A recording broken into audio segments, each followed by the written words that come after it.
کیا کائنات کی رفتار کی یہ خاص ترتیب محض اتفاق ہے یا کسی عظیم خالق کی جانب اشارہ؟ آج ہم دریافت کریں گے اللہ کی آیات کو روشنی کی اس حیرات انگیز اور درست رفتار میں جو ہمیں کائنات کے تخلیق کار کی حکمت اور عظمت سے روشناس کراتی ہے۔ کیا آپ نے کبھی کائنات کی سب سے بنیادی رفتار کے بارے میں سوچا ہے؟ وہ رفتار جو روشنی کی ہے، ایک ایسا عدد جو ہماری کائنات کی ہر چیز کی بنیاد ہے۔ یہ محض ایک رفتار نہیں بلکہ ایک ایسا راز ہے جو ہمارے وجود کے ہر پہلو کو طے کرتا ہے۔ کیا یہ محض اتفاق ہے کہ اس کی قدر اتنی کامل ہے کہ زندگی ممکن ہو سکی، یا اس کے پیچھے ایک عظیم الشان منصوبہ کار فرما ہے؟ آج ہم اللہ کی نشانیوں کی اس گہرائی میں اتریں گے جہاں روشنی کی رفتار کے غیر معمولی حقائق آپ کے ذہن کو چکرا دیں گے۔ کیا آپ جانتے ہیں کہ اگر روشنی کی رفتار محض چند فیصد بھی زیادہ یا کم ہوتی تو کائنات کبھی اس طرح پھیلتی نہ کہ کہکشائیں بن سکیں؟ اگر یہ تھوڑی سی بھی تیز ہوتی تو کائنات اتنی تیزی سے پھیلتی کہ مادہ کبھی ایک دوسرے کے قریب آ کر ستارے اور سیارے نہ بنا پاتا، اور اگر یہ تھوڑی سی بھی سست ہوتی تو کائنات اپنے ہی گروتویہ کھچاو سے اتنی جلدی منہدم ہو جاتی کہ زندگی کے لیے ضروری اثار کی تشکیل ہی ممکن نہ ہوتی۔ یہ ایک ایسی نازک تعاون ہے جو اللہ کی حکمت کا منہ بولتا ثبوت ہے۔ روشنی کی رفتار آئنسٹائن کے مشہور فارمولے EmC² کا لازمی جزو ہے۔ یہ فارمولا بتاتا ہے کہ مادہ اور توانائی ایک دوسرے میں تبدیل ہو سکتے ہیں۔ اگر C کی قدر ذرا سی بھی مختلف ہوتی تو ستاروں کے اندر ہونے والے جواہری رد عمل جو ہائیڈروجن کو ہیلیم اور پھر بھاری عناصر میں تبدیل کرتے ہیں وہ ممکن نہ ہوتے۔ اس کا مطلب ہے کہ کاربن، آکسیجن اور دیگر زندگی کے لیے ضروری عناصر کبھی وجود میں نہ آتے۔ کیا یہ اتفاق ہے کہ C کی قدر اتنی ہے کہ ستارے ہمیں زندگی کے اجزاء فراہم کر سکیں؟ آئٹموں کی پائیداری کا انحصار بھی روشنی کی رفتار پر ہے۔ فائن سٹرکچر کانسٹنٹ ایک بنیادی طبیعتی مستقل ہے جو بار کی مقناطیسی قوت کی طاقت کو کنٹرول کرتا ہے، اور اس میں C شامل ہے۔ اگر C کی قدر تھوڑی سی بھی مختلف ہوتی تو یہ مستقل بدل جاتا، جس سے الیکٹران اپنے نیوکلیس کے گرد صحیح مدار میں نہ رہ پاتے، آئٹم غیر مستقل ہو جاتے اور کائنات میں ٹھوس مادے کا وجود ہی ناممکن ہو جاتا۔ اللہ نے ہر چیز کو ایک خاص ترتیب سے بنایا ہے۔ کائنات میں بلیک ہولز کا وجود اور ان کی خصوصیات بھی C سے گہرا تعلق رکھتی ہیں۔ بلیک ہول کا ایونٹ ہورائزن وہ نقطہ جہاں سے روشنی بھی فرار نہیں ہو سکتی، روشنی کی رفتار کے ذریعے متعین ہوتا ہے۔ اگر C مختلف ہوتا تو بلیک ہولز یا تو بہت زیادہ یا بہت کم ہوتے، جس سے کہکشاؤں کی تشکیل اور ارتقاء پر تباہ کن اثر پڑتا۔ یہ اللہ کی قدرت کی نشانی ہے کہ اس نے ہر چیز کو ایک خاص پیمانے پر بنایا ہے۔ برقی میگناٹیسی اسپیکٹرم، جس میں ریڈیو لہرائیں، مائکرو ویوز، انفراریڈ، مری روشنی، الٹرا وائلٹ، ایکس ریز اور گاما ریز شامل ہیں، یہ سب روشنی کی رفتار سے سفر کرتے ہیں۔ اگر C کی قدر مختلف ہوتی تو ان لہروں کی خصوصیات بدل جاتی، جس سے کائنات میں توانائی کا تبادلہ اور معلومات کا سفر ناممکن ہو جاتا۔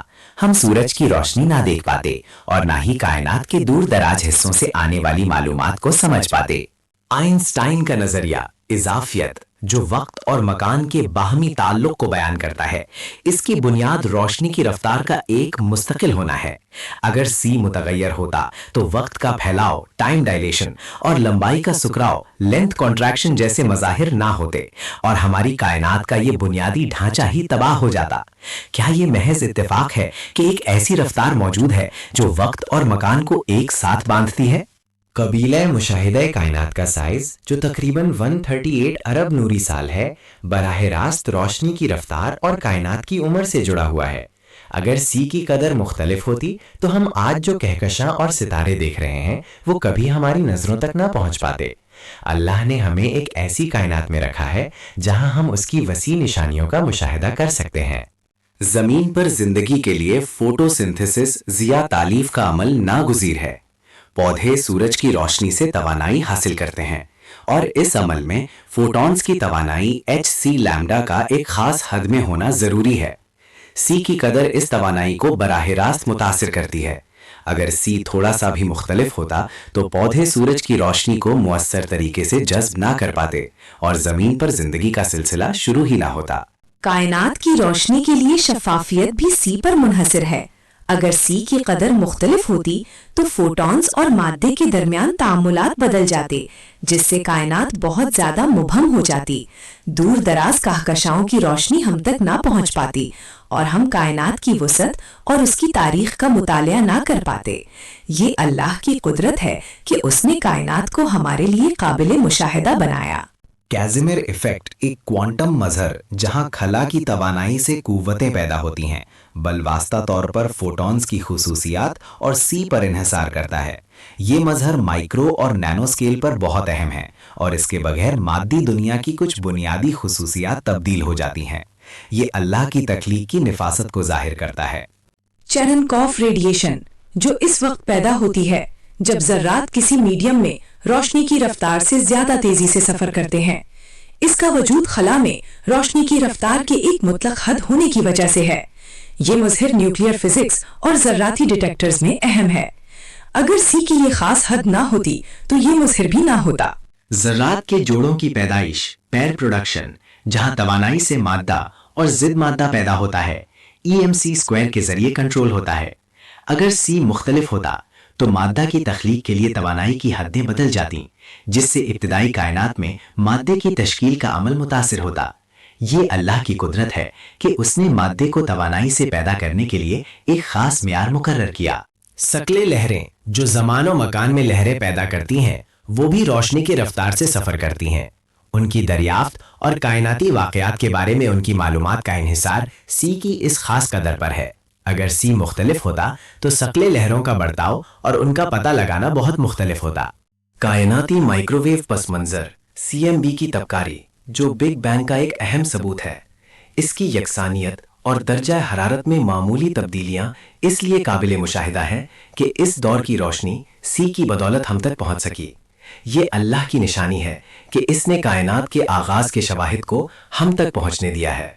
زمان و مکان میں لائٹ کون کا تصور، جو یہ طے کرتا ہے کہ کون سے واقعات ایک دوسرے کو متاثر کر سکتے ہیں، بنیادی طور پر روشنی کی رفتار سے متعین ہوتا ہے۔ اگر سی مختلف ہوتا تو کائنات کی علامتی ساخت، کازل سٹرکچر ہی بدل جاتی، جس سے ہماری کائنات کی بنیادی منطق ہی متاثر ہوتی۔ ہم نے دیکھا کہ روشنی کی رفتار محض ایک عدد نہیں، بلکہ کائنات کے وجود، اس کی ساخت اور زندگی کے امکان کے لیے ایک انتہائی نازک اور غیر معمولی طور پر فائن ٹیون قدر ہے۔ یہ کہنا کہ یہ سب اتفاق ہے ریاضیاتی طور پر ناممکن ہے۔ ہر ایک مثال، ہر ایک سائنٹیفک حقیقت یہ چیخ چیخ کر پکار رہی ہے کہ اس کے پیچھے ایک عظیم الشان منصوبہ ساز ہے۔ کچھ لوگ کہتے ہیں کہ یہ محض کائنات کے قانون ہیں، لیکن قانون یہ نہیں بتاتے کہ یہ قانون خود اتنے کامل کیوں ہیں۔ قانون تو صرف یہ بیان کرتے ہیں کہ چیزیں کیسے کام کرتی ہیں، یہ نہیں بتاتے کہ وہ اس طرح کیوں بنائی گئیں۔ یہ ٹھیک ویسے ہی ہے جیسے ایک کتابچہ یہ بتاتا ہے کہ ایک پیچیدہ مشین کیسے چلتی ہے، لیکن وہ یہ نہیں بتاتا کہ وہ مشین کس نے بنائی اور کیوں بنائی۔ جب ہم روشنی کی رفتار کے ہر پہلو میں یہ غیر معمولی تعاون اور ہم آہنگی دیکھتے ہیں تو عقل اور منطق ہمیں ایک ہی نتیجے پر پہنچاتی ہے۔ یہ سب کچھ ایک لامحدود علم اور قدرت والے خالق کی تخلیق ہے۔ وہی اللہ ہے جس نے ہر چیز کو ایک خاص تقدیر کے ساتھ بنایا ہے۔ سبحان اللہ! ہم نے دیکھا کہ کیسے روشنی کی ایک معمولی سی رفتار، جو ہمیں روزمرہ کی زندگی میں بے معنی لگتی ہے، در حقیقت کائنات کے ہر ذرے، ہر ستارے اور ہر جاندار کے وجود کی ضمانت ہے۔ یہ اللہ کی وہ نشانیاں ہے جو اس کی قدرت، حکمت اور وحدانیت کا ثبوت ہے۔ کیا ہم اب بھی غفلت میں رہیں گے؟ آئیے اللہ کی ان نشانیوں پر غور کریں اور اس کی عظمت کا اعتراف کریں۔ روشنی کی رفتار میں اللہ کی یہ فائن ٹیونڈ حکمت ہمیں اس بات پر غور کرنے کی دعوت دیتی ہے کہ ہر چیز کا ایک خالق ہے جو ہر چیز پر قادر ہے اور جس نے ہر چیز کو بہترین انداز میں بنایا ہے۔ اللہ کی تخلیقات میں مزید نشانیاں جاننے کے لیے سبسکرائب کریں۔